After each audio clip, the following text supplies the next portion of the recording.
أشرقت نفسي بنور.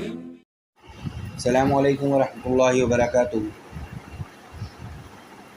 دوستوں، سب سے پہلے تو میری درخواست یہ ہے کہ آپ ہمارے اس یوٹیوب چینل کو سبسکرائب کر دیں۔ درس قرآن کا سلسلہ چل رہا ہے۔ اللہ تعالی ہمیں سننے کی، سمجھنے کی اور عمل کی توفیق عطا فرمائے، آمین۔ بسم اللہ الرحمن الرحیم۔ الحمد للہ وکفیٰ والسلام علی عبادی الذین اصطفیٰ، اما بعد فاعوذ باللہ من الشیطان الرجیم۔ بسم اللہ الرحمن الرحیم۔ فإن آمنوا بمثل ما أنتم به فقد اهتدوا فإن تولوا فإنما هم في شقاق فسيكفيكهم الله وهو السميع العليم۔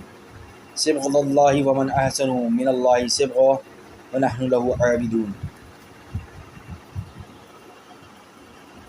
اگر وہ یہود و نصارہ بھی اس طریق سے ایمان لے آئیں جس طریق سے تم ایمان لائے ہو، تب وہ بھی راہ پر لگ جائیں گے، اور اگر وہ روگردانی کریں گے تو وہ لوگ تو برسر مخالف میں ہی تو آپ کی طرف سے ان سے عنقریب ہی نمٹ لیں گے۔ اللہ تعالیٰ سنتے ہیں، جانتے ہیں۔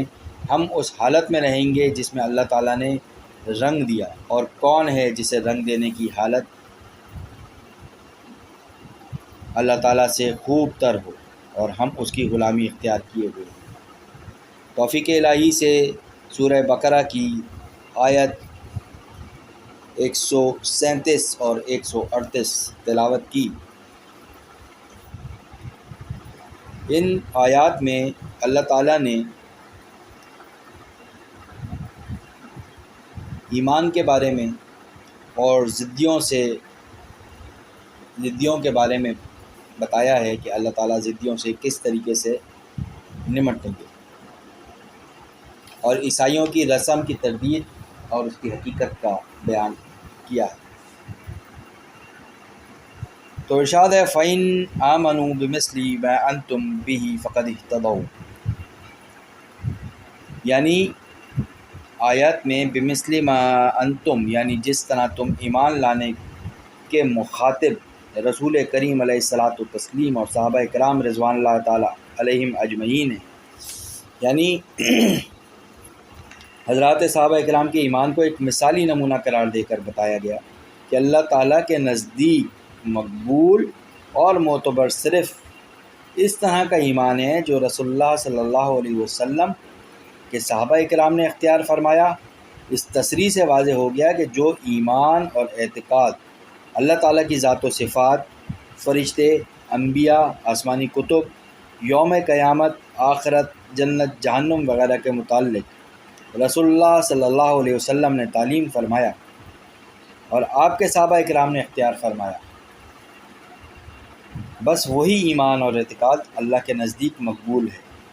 جو اس کے خلاف ہے وہ اللہ کے نزدیک نامقبول اور مردود ہے۔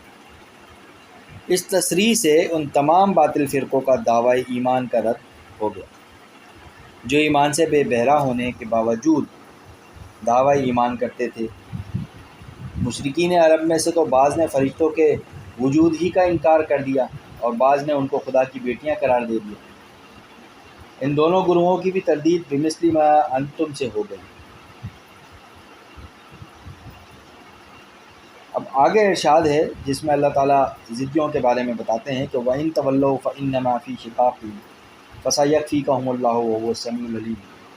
اب یہاں فَسَيَكْفِيكَهُمُ اللَّهُ فرما کر نہ صرف یہ واضح کر دیا کہ اے نبی صلی اللہ علیہ وسلم آپ اپنے مخالفین کی زیادہ فکر نہ کریں، خود اللہ تعالیٰ ان سے نمٹ لیں، بلکہ فتح و نصرت کا وعدہ بھی فرمایا اور مخالفین کو مغلوب ہونے کی پیشن گوئی بھی فرمائی۔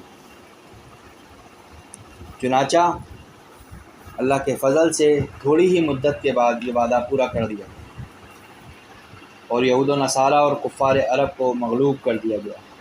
ہجرت کے 3 سال فرقہ یہود بنی نذیر کو جلا وطن کر دیا اور ملک و شام کی جانب نکال دیا گیا، اور ہجرت کے 5ویں سال غزوہ احزاب سے فراغت پا کر یہود بنی قریظہ پر جہاد کا حکم ہوا۔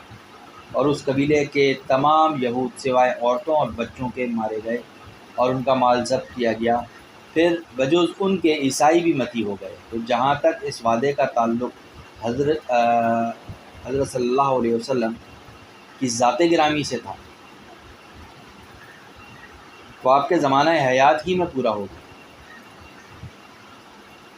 پھر آگے ارشاد ہے صبغۃ اللہ ومن احسن من اللہ صبغہ ونحن لہ عابدون، یعنی اے مسلمانوں، تم یہود و نصارہ سے کہہ دو کہ ہم نے اللہ کا رنگ قبول کر لیا، یعنی اس مقدس دین اسلام کے رنگ میں رنگے گئے ہیں، اور اللہ کے رنگ سے کس کا رنگ بہتر ہوگا، اور ہم اسی کی بندگی اور عبادت اختیار کیے ہوئے۔ یہاں اس آیت میں نصارہ کی ایک رسم کی تردید ہو گئی۔ نصارہ میں قدیم دستور تھا اور اب بھی ہے کہ جب وہ کسی کو عیسائی بناتے ہیں یا ان کے ہاں بچہ پیدا ہوتا ہے تو اس پر رنگین پانی چھڑکتے ہیں یا رنگ دار پانی میں بٹھاتے ہیں، جس کو اب بھی عیسائیوں کے ہاں بپتسمہ کی رسم کہا جاتا ہے، اور عیسائی اس فعل کو نجات اور حصول سعادت کا ذریعہ جانتے ہیں۔ گویا ان کے نزدیک عیسائیت کا رنگ ظاہری رنگین پانی سے چڑھتا ہے۔ اس آیت میں ان کے عقیدے اور خیالات کی تردید فرمائی گئی اور بتایا گیا کہ اس ظاہری رنگ سے کیا دل رنگین ہو سکتا ہے۔ یہ پانی کا رنگ تو دھل کر ختم ہو جاتا ہے، اس کے بعد میں کوئی اثر نہیں رہتا۔ اصل رنگ تو کلمہ لا الہ الا اللہ محمد الرسول اللہ کا ہے، اس کو اللہ کا رنگ کہنا چاہیے، اور جو انسان کے دل اور روح کو رنگین کر دیتا ہے، جو باطنی پاکی کی ضمانت بھی ہے، باقی رہنے والا بھی ہے۔ اللہ کے پاس رنگ سے بہتر اور کون سا رنگ ہوگا؟ اس پاک رنگ سے بہتر اور کوئی رنگ نہیں ہے، اور یہ رنگ حقیقی ہے کہ جو نجات اور سعادت کا کفیل ہو سکتا ہے، نہ کہ ظاہری رنگ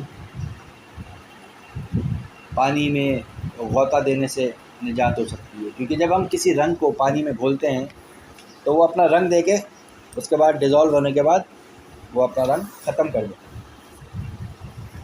تو بات سمجھانے کی یہی ہے کہ اصل رنگ کلمے کا رنگ لا الہ الا اللہ محمد رسول اللہ، جو کہ ہمارے دلوں پر اللہ تعالیٰ نے ہمارے دل پر اور ہماری روح پر اس کو رنگ دیا۔